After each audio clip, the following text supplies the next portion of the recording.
Hello, my name's James. I'm a portrait photographer from Portsmouth in the UK. You've probably not heard of me. And I welcome you to this, my studio, and to this, the latest workshop, 3 ways to improve your studio strobe photography. Say hello to Stephen.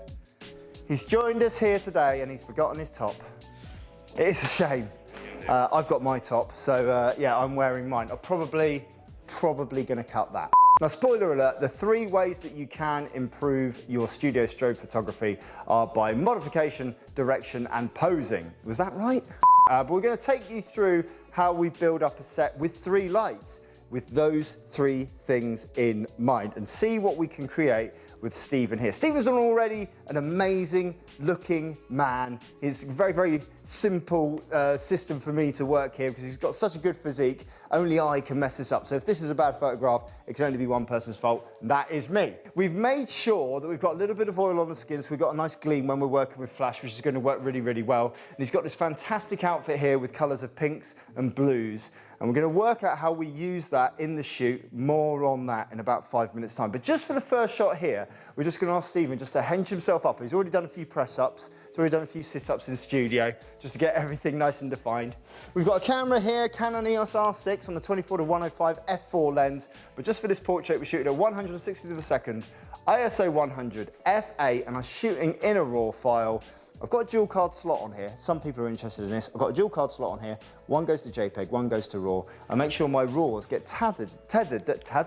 They get tethered down this cable all the way down to my screen over here so that I can live shoot and see everything nice and big. Okay? But we're going to shoot on RAW, so we maintain all the details. So if we do want to go back into it later, we've got maximum opportunity there to retain any detail that's been blown out in highlights or lost in shadows. We are still trying, though, to get everything right in camera. And with that in mind, our first shot here is set up on a very simple flashlight here, an ELB 500 there, on a power pack going all the way up to the flashlight up here, coming through the octabox. That's around about the same size as half a Stephen. So we're going to shoot half a Stephen in this. So just below where his hands are there, that's where we're going to be cropping the picture.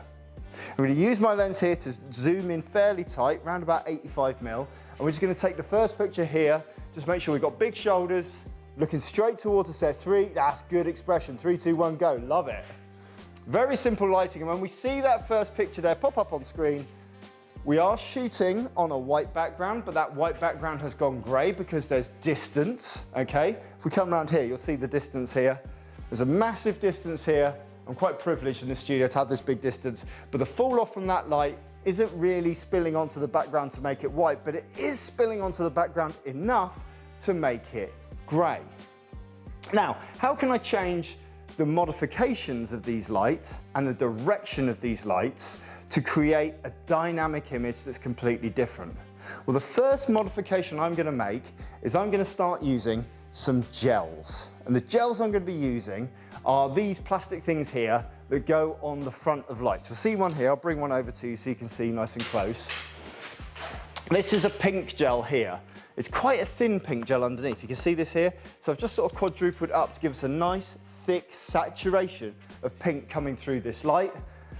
And as you know, if you've seen any of my workshops, I believe that cheap tape is a false economy. So you should always invest in good tape. So I've got really strong Gorilla tape on here so that it stays on throughout the course of the shoot. And it's just gone onto the front of this reflector cap, and it's a completely bare bulb behind.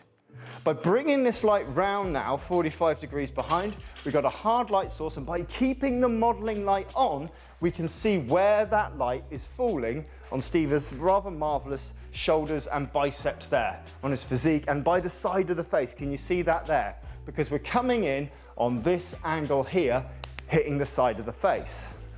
When we turn the other light off and we take this shot, we should see a little bit of pink on the side there. 3, 2, 1, go. There we go. So on this shot here, you can see all of those elements, and a little bit of the arm on the right-hand side have both been lit up. But what color should we use to marry up with pink? Well, pink is on the reds part of the color spectrum there. And if we were using a complementary color, we'd go completely the opposite side of the color wheel, and we'd look at like you may be using green tones to give us nice dynamic impact. If we're unsure about color harmony and what we're trying to use in color, it's always the safest option is always to look at what you're working with and work within those boundaries of that color. Now, with regards to Stephen's outfit here, he's got blacks, he's got blues, and he's got pinks in his outfit. So we've got pink on one side. It stands to reason that we should maybe use blue on the other. Keep the color harmony and the color balance simple, just to begin with. So we're going to bring a similar light in round here on roughly the same power with this blue gel on here. And we'll see when the modeling light comes through this, that it's in exactly the same spot, and we've now got balance from the pink side to the blue side. So when we take this shot again without a light in front, this is just with the lights behind, nice physique, that's great, 3, 2, 1, go. We should see balance between those two sides. It's a little harsh on that blue side. I can see where the highlights are just starting to blow and it's a little bit dominant. So what I'm going to do here is I'm just going to take off 2 stops on this blue light here. That means I've brought it down 2 whole stops of power. So it should be on this shot slightly less powerful and slightly more in balance with that pink on the other side. Same again, 3, 2, 1, go. Let's have a look at that shot there. Oh, there we go. Now we've got balance and a little bit less spill coming through the image there. Not that I didn't mind the spill. So we've got a lovely, as we described earlier, a lovely shot of a new Marvel hero or villain emerging through the darkness at the end of a Marvel movie. That's what we've got there. But what we're going to try and do now, we can't see his face, and we do want to see his face. We do want to see the expression, because the expression is the last of our 3 tips. We've got modification and we've got direction. We're looking at expression. So we bring back in our light at the front, which, as you remember, is a white light coming in 45 degrees down and straight in towards Stephen there. We measured it out earlier, nice and simple, so it should all be on the same power as it was before. Let's see how this shot looks when we take this one here. Exactly the same pose. He hasn't had to change a thing, Stephen here. 3, 2, 1, go. Great shot. Now, what's happened here? It's not a bad shot. Good exposure, good definition, because we've lit from the side, so we've got definition across the muscles, good expression straight down the middle of the lens. I like that, that's awesome. But what we've got is we've got where this light has come onto the shot here, it's spilled out behind Stephen, and it has still affected that background, and it's still hit the background and given us that grey tone behind. By changing the direction of all 3 lights, we have a cause and effect, so we can change the way this portrait looks and this portrait feels by moving all 3 of these lights.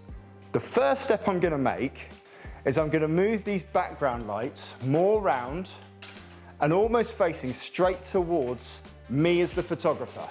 So they're closer to Stephen there, and they're coming straight out and spilling through this way into the camera. Should give me a little bit of lens flare.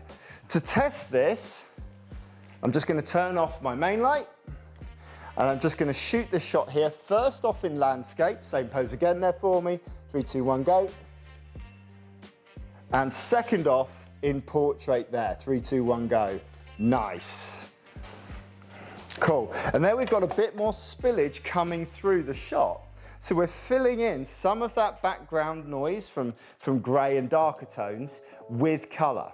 But with our main light now, where it was previously pointing straight towards the background, or 45 degrees but spilling out onto the background, I'm going to use a little trick that you can learn on nofussmus.com, the absolute intricacies of how to use this. I'm just going to feather this light, and all that means is I'm just going to turn it away from the backdrop so that it's no longer shooting towards the backdrop, but there should be just enough light on the edge of this light to hit Stephen's face and give us, well, not hit literally physically, because I would never do that to someone working with me in collaboration in the studio. That would be awful.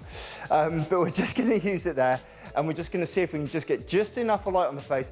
I've moved it slightly closer so that where we've turned it away, it might be less powerful, but by moving it closer, it should maintain a similar power to give us a nice effect. What should happen here, good light across the face, some spillage of the lights in the background coming in, good kicker lights coming around, but a darker backdrop to give us a darker feel.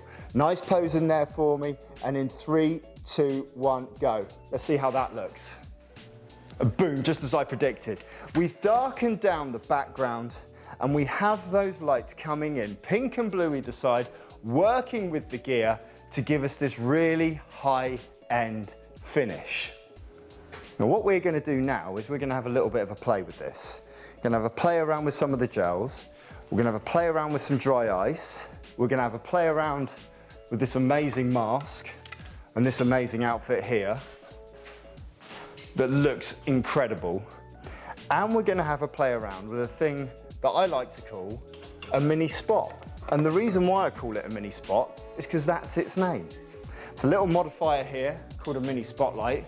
We're going to show you exactly how this works and how we would use it to create some of the images you're about to see coming up here. But to learn more about how to create images like that that have dynamic impact, you're going to have to subscribe to nofussmust.com. Visit nofussmust.com, you can pay a monthly subscription fee, get access to all of our videos, from the really basic entry-level training videos to the stuff we're about to shoot here that's a bit more high-end, that will really elevate and take your photography, particularly your studio photography, to the next level.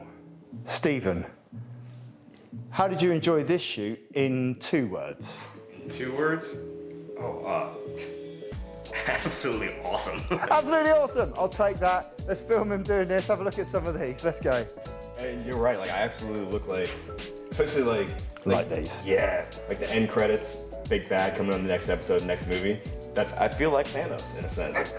Like they're Thanos colors as well. Exactly. Was that a deliberate choice on your part when you were having your gear designed? Okay. I can't reveal my secrets, but no.